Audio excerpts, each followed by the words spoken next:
Domenica prossima appuntamento all'aria aperta, approfittando della Valle dei Templi accessibile, il gruppo Antiche e Tradizioni organizza un'iniziativa, ricordiamolo, che era stata spostata per via dell'allerta meteo.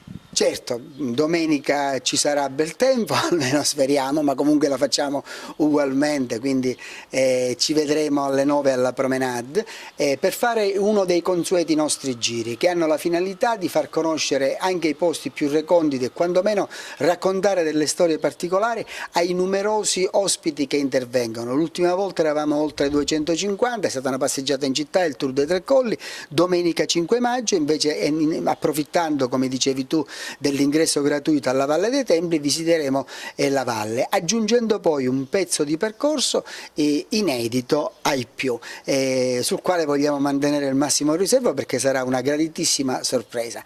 Come sempre ci sarà sport, cultura e anche un pezzettino di spettacolo. Un'iniziativa che raccoglie tanto successo ogni volta che si fa.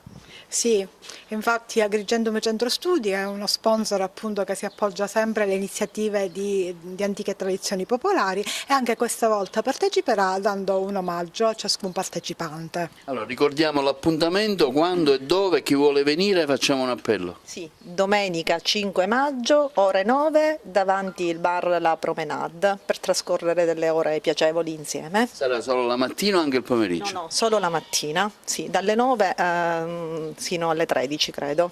Ripeterete questo evento altre volte? Sicuramente sì, sì.